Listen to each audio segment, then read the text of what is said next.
Hey, what's going on, everyone? Welcome back to another week of our discipleship videos. I'm so glad to have all you guys back here. I'm glad to be back myself. I'm glad that I'm feeling a lot better this week than I was last week. Golly, looking back on last week's video, I was like, man, I felt like trash and I looked like trash. But I feel a lot better this week, and I'm excited to be in the Word again for a little bit.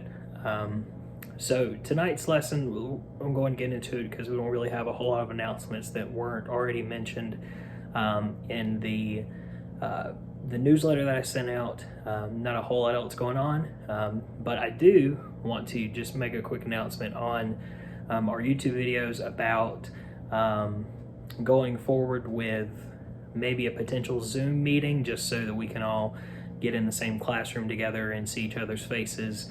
And be able to chit chat, catch up one-on-one, just to have another level of actually seeing one another. Once again, I miss a lot of you guys' faces, most of your faces. Those of you, y'all can debate about which ones I don't miss. But either way, I'd love for us to be able to all get in a Zoom classroom together, or some kind of live stream chat room, something. I don't know.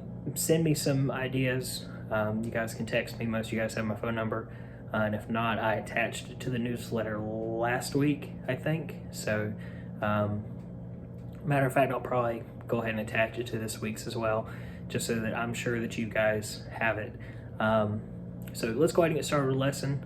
If you guys haven't already, go ahead and read John chapter 11, verses 1 through 16. I'm wanting to split up the story of Lazarus into two parts, mainly just because there are two different audiences, two different perspectives of this story, and I wanted to make sure that we had ample time and ability to capture and to talk about both of the groups, because they're the perspectives of these two groups, one being the disciples, the other being Mary and Martha, are very different, and I'll get into a little bit of why and how in just a second. So if you haven't already, go ahead and read the passage. I'll give you guys a couple of seconds to pause the video, then go do that, and I'll see you guys back in just a bit. I'm just gonna sit here. No, I'm just kidding. Okay, welcome back.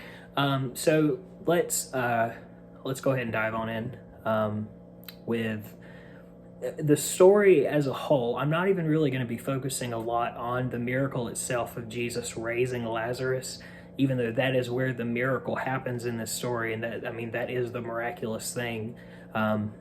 That's not, I guess what I'm trying to say is the actual story and the message that Jesus is trying to send to the disciples, as well as Mary and Martha, aren't necessarily in the singular miracle of raising Lazarus. So it's more of a way that he wants the disciples, as well as Mary and Martha, to treat death and to approach death.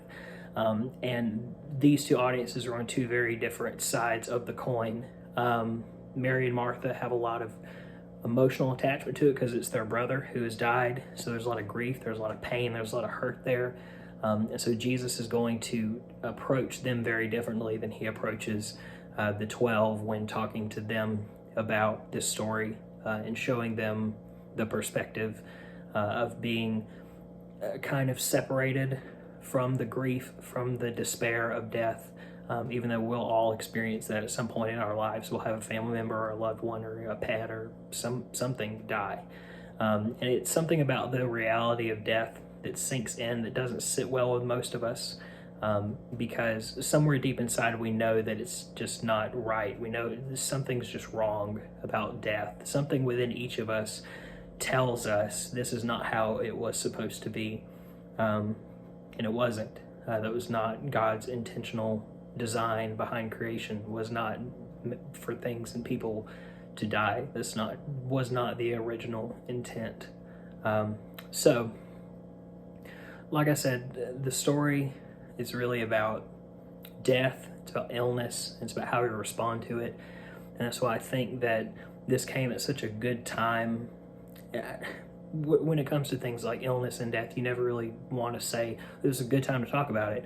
But I think with all the hysteria and everything around the COVID virus and everything, I think that this is a good time to have this discussion, to have this lesson over this perspective of how we view things, not necessarily what we do because of it, but I guess just how we react and how we interact with other people in the world in the reality of these things, because they do exist, they are real. Death, cancer, COVID-19 is very real. I mean, it's a disease, and it's sickness, and it's illness, plague, death. I mean, it's been happening since the garden. Nothing new in the zoo in those regards. So the first part of the story, like I mentioned, that it takes all the way through verse 16 and then a little bit into the next section is really about Jesus wanting the disciples to understand what perspective they should be taking on death, and the disciples very much reveal where they stand in this same part. And so, Jesus is presenting to the disciples that, he's wanting to go back to Judea. He's wanting to go back to the town of Mary and Martha and Lazarus, because he had received note. They had received a note. It said that it was sent to Jesus, so probably either by messenger or somehow. But Mary and Martha did not go themselves, I guess. So they sent somebody else in some way to get this message to Jesus and the disciples. And in light of that, Jesus decides that he's going to wait. He's going to wait 2 days whenever he gets news that Lazarus is ill. And I'm sure, much like anything else, if somebody has the sniffles, you're not sending a message or a note out to people. It would only be something extremely serious if Mary and Martha are sending for Jesus. If they're, because Mary and Martha, they've already had interactions with Jesus up to this point. And so, they know of the things that he's capable of. And if they're sending for him in this light, I'm sure they view it seriously enough that only he can help them. And so Jesus, instead of, proceeding with haste to Lazarus's bedside or anything like that, he decides to stay put. He decides to stay where he's at for 2 more days. And then after that passes, he gets up, he tells the disciples, all right, time to go back to Judea. And the disciples kind of immediately bring up this fact to him that, isn't that the place that we just came from not too long ago, that they wanted to kill us very badly, especially you, Jesus. They wanted to kill you really badly. And because we're traveling with you, they wanted to kill us too. In which case, Jesus responds with one of the strangest stories, or I don't know if you call it a story, I don't know if you call it a parable either, but Jesus makes a really weird statement, and one that I had to spend a lot of time reading. I had to spend a lot of time looking at cross-references to be able to kind of pitch and put together in little pieces what exactly Jesus is talking about here. Because whenever the disciples bring up the fact that they're concerned with their mortal state, because, like any of us would if we were in a town, or let's say we all went out of town to a football game or something. I can remember this because I was in the marching band in high school, and we would frequently, take bus trips to football games out of town. And I can remember going to one town specifically, I'm not going to name where, but they threw stones at our buses and everything. I can vividly remember this because it scared a lot of us driving through some hood and some bad towns where they had no regard for our well-being. They just knew that we were coming to play their football team, and they wanted to send a message that they rule this town. And so they threw a bunch of stones and rocks at our buses. It's not like we traveled with the football team. The football team went ahead of us probably a couple of hours. The band and the cheerleaders drove pretty close together I mean, the band, we had our buses, cheerleaders had their buses, but still, it's not like we were housing the football team in our buses.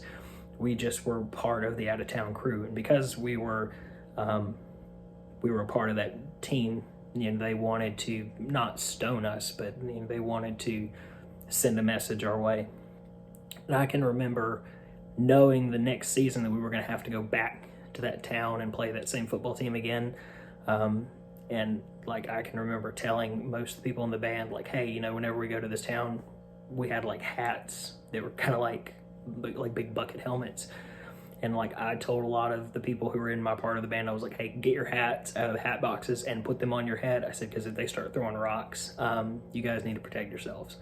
But it's just this concern that we all have in us to protect our bodies, to protect ourselves, because we don't want harm to come to us. That's one of the biggest threats, I guess, is against our physical state. And even when things happen like this virus, or when cancer rears its ugly head, or even when a family member dies or anything like that, it kind of creates this sense in each of us about our mortal states, and we start to question and wonder what we think about dying, and what we think about being sick, and what we think about, potentially being weakened and injured and stuff like that. And so Jesus's comment to the disciples is more of a, what's the word I'm looking for here? It's like a refocusing of, let's put our important ideas and let's put our mind back where things belong in this situation, rather than on the mortal danger that's probably a legitimate concern, but still that's there. So I want to read this directly, just because I don't want to, paraphrase Jesus verbatim. I'd rather just say exactly what my Bible says that he says, which is, are there not 12 hours in the day? If anyone walks in the day, he does not stumble, because he seeks the light of this world. Because he sees the light of this world. But if anyone walks in the night, he stumbles, because the light is not in him. So Jesus is bringing up this aspect of light and dark, daytime, nighttime, and he's referencing in terms of like workers. And workers would understand this same as fishermen or farmers, or anybody, because back in biblical times, you didn't have street lights, you didn't have ways to navigate in the dark extremely well. You could make a torch, or have a lantern, but you wouldn't have any way to carry a flashlight, or drive a car at night or anything like that, or, well, in their case, probably a horse or a donkey to drive a cart or something at nighttime. And so daytime is the day to get things done. If you wanted to plow your field, you did it in the day. If you wanted to harvest vegetables or anything, you did it in the day. If you wanted to go fishing, you probably did it in the day. You probably did it really early morning, but you still probably did it during the day. There wasn't a whole lot that you wanted to be out doing at night, because you could not see. There was no desire, because you knew that if I had to ride my donkey or anything to my neighbor's house, to the city or anything like that in Bible times, I had to take into account it was going to be dark and I wasn't going to be able to see. And so Jesus brings up this recognition of knowing that people fear the night, people fear the dark, because they fear stumbling, they fear the mortal danger that it brings, not being able to see, not being able to account for what's in front of you, not being able to know. The fear of the dark is very similar to fear of the unknown.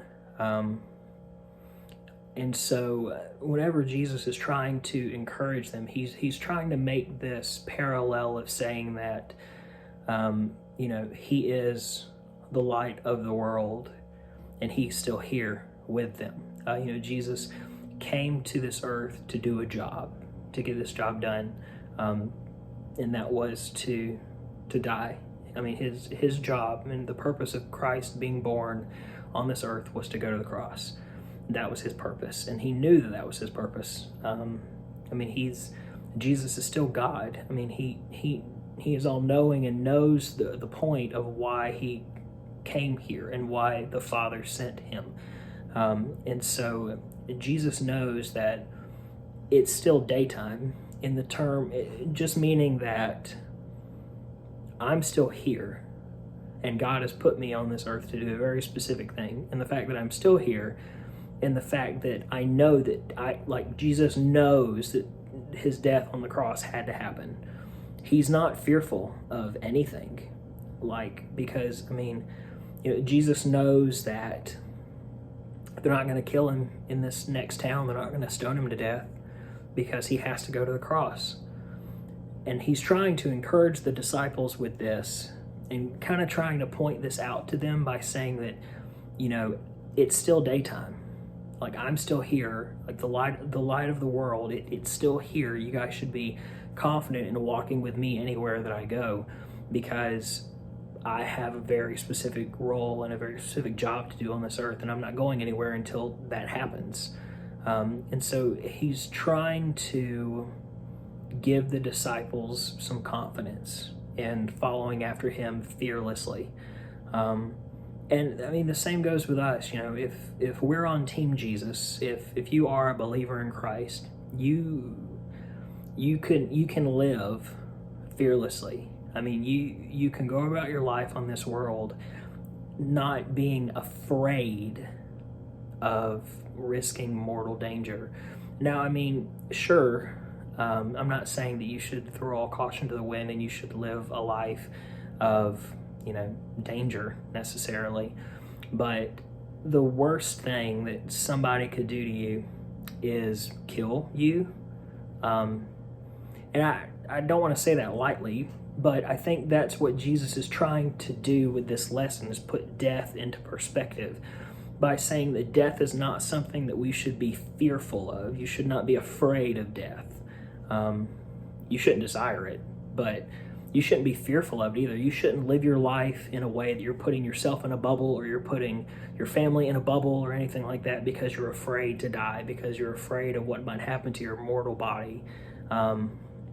Because the worst that somebody could do to you is kill you, take your mortal life away, in which case you're ushered into eternity forever glorified alongside Jesus, the Son of God, and live eternally forevermore with him. So Jesus, he's just trying to put in perspective that death is not, if you're on his team, if you're following him, that death is not something you should be fearful of. It's not something that you should welcome, but at the same point, it's not something that, you shouldn't do what God is calling you to do because you're afraid to die.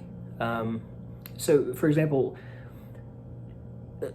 I can only think about the martyrs who I've read stories of, people that I know who are missionaries in foreign countries.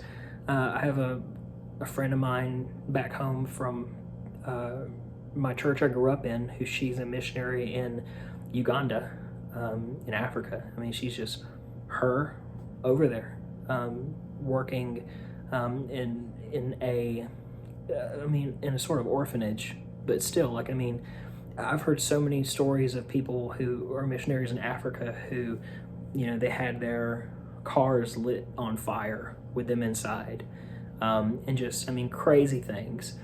And then these exact people go back to Africa, once they heal up, come back to the States, or get more money to be able to go back to Africa and continue to be missionaries. The same thing, look at Paul in the New Testament. He was thrown in prison, he was stoned, he was beaten, he was doing all these kind of things. He turned right back around and went out and preached the word of God in the streets. Paul was not fearful of his mortal self, his flesh. He was more scared of letting God down, not being able to stand before God on the day and having God not be able to look at you and say, "Well done, my good and faithful servant." Paul, along with Most of the missionaries I mentioned, that's what drives them, is they want to be able to stand before God knowing that they did exactly what he called them to do, and that they served him well, and that they served him fearlessly, and that they walked with confidence. So one of the big questions that goes with this lesson of Lazarus is, why did Jesus let him die? If Mary and Martha are clearly sending a message to Jesus saying that, our brother is sick, he's going to die, please come help him, why did Jesus just sit there and let Lazarus die? Because from our perspective, from the perspective of, if we're in Mary and Martha's shoes, that would be such a slap in the face. That would be so disrespectful for us to sit here and ask for help, and then Jesus just allow death to happen. I mean, it seems so cruel, but it's like I'm saying, that is the whole point of this lesson, is Jesus is trying to put death into perspective, because we take death out of perspective, because by putting death on a pedestal above all these other concerns, if dying is your greatest concern, then there's so much else that falls below it, that's not where the priorities should lie. Priority should lay. I think I would know. I'm an English major, or I was. But really, this entire story covers 3 different elements, and that is death. We've already talked about that a little bit. Love, and glory, God's glory specifically, and how these 3 things interact with one another. Illness and hardship and death, all these things in that first category, death, illness, and all those things have absolutely zero bearing on the love of God. Whether or not people die, or whether or not people get sick, whether or not people are injured, whether or not people are in car wrecks or fall off roofs of buildings while replacing their shingles or anything like that, all of the hardships, the illness, the pain in this life has absolutely zero bearing on the love of God, or the love of Christ has absolutely zero bearing, because all of this happened because of our own sinfulness. It happened because of the sin of man. Had absolutely nothing to do with, because Christ loves us, he's not going to allow these things to happen, because these things should point us directly every day to how awful sin is, how much of a reality the fact that all these things exist because of sin should be the reality, and should be a recurring thing that we recognize, and that we should despise sin, and we should despise our flesh more because of these bad things. Like, cancer shouldn't make you mad at God. Cancer should make you mad at sin, and it should make you mad at the fact that we have rebelled against God as a people, and should not drive you to hate God, but it should be driving you to want to draw closer to him and say, God, I'm sorry. As a part of the problem, God, I am so sorry that we have done this to you. And that takes an extremely mature believer to be able to say that. And I'm not doing any kind of humble bragging on myself. I'm just saying that that's the perspective that Jesus wants us to approach pain, death, illness, and all of that, is the fact that none of it has any bearing on whether or not he loves us. The fact that he loves us was shown well enough by what he did on the cross. That should speak louder than anything. But the very last bit of those 3 things, Christ allowed the death to happen because of the glory of God. The thing that Jesus loved the most, the thing that God loves the most, more than anything, is his own glory. Yes, he loves us, and he does love us unconditionally. But God is for God more than he is for you and me. And that's not a bad thing. That's a good thing, and we should be the same way. We should want to glorify and honor God more than we want to glorify and honor ourselves. And it's so counterintuitive, and it's so it seems against what we think. And the reason that it goes against and seems to be counterintuitive is because we are sinful beings. We're stuck in sinful flesh, and we have a sin problem. That's why it doesn't seem like right. That's why it seems wrong, is because our sin is saying it should all be about you, me. It's the sin that is at the root of this whole problem. And the presence of death, illness, and all that is evidence of the sin of this world. But Jesus allowed Lazarus to die because not only because he knew that God would be glorified, but he also wanted to send a message to the disciples as well as Martha and Mary. Jesus, I'm going to read this again from the passage just because, like I said, I'd rather just quote Jesus directly from my Bible. In verse 14, then Jesus told them plainly, Lazarus has died, and for your sake I'm glad that I was not there so that you may believe. Trying to prove to the disciples, I'm glad that Lazarus has died, and I'm glad that I was not there to heal him, which is what the sisters wanted. It's what I'm sure Lazarus wanted. I mean, if it was us, we would have wanted to be healed. But Jesus wanted to do something else with the story. He wanted to prove something. And he wanted to prove that he has power over death. He wanted to prove that to the disciples, and to prove that to Mary and Martha, and to prove that he is the resurrection and the life. We're going to get into that next week. But then afterwards, we finish with Thomas's remark. And this can be read one of two ways when I did my research and everything in studying and preparing for this lesson. You have the way that I've always read it, and then you have the way that a lot of biblical scholars view it.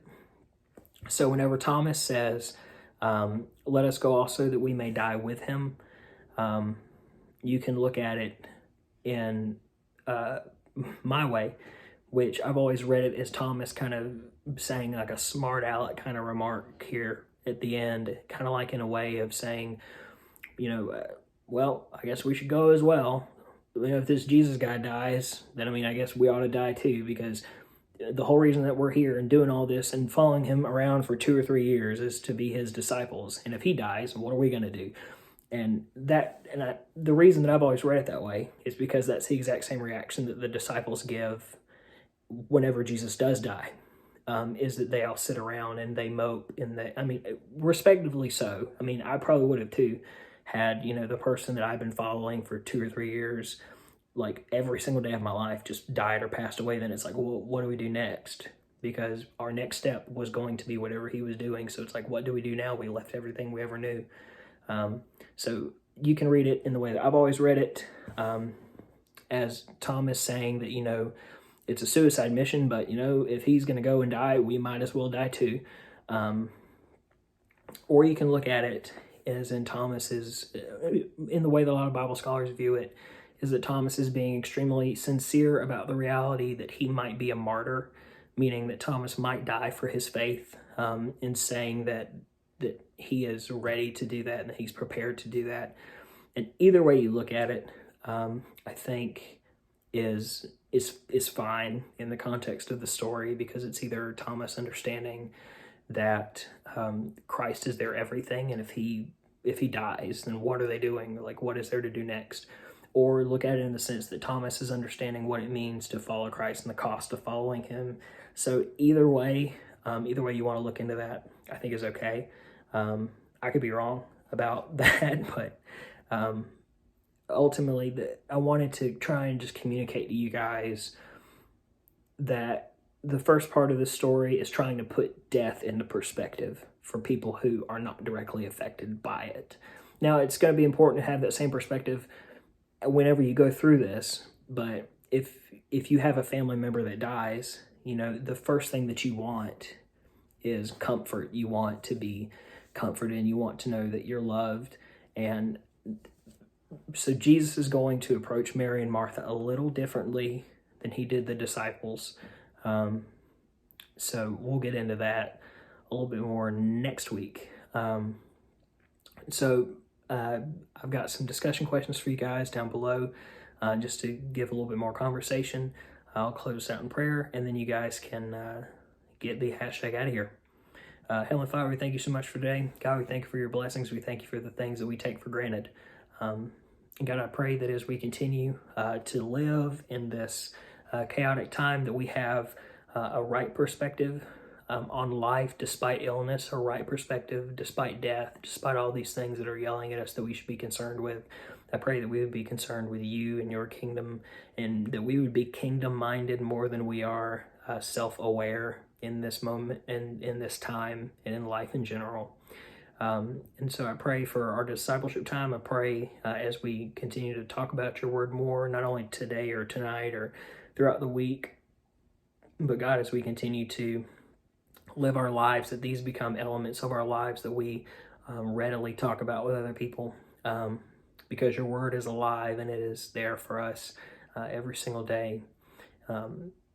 You and your word are never changing, but the application that it can have for our lives is new day by day, and we need that renewal of our spirits, of our minds, as we approach your throne. We love you and ask all this in your name. Amen. See you guys.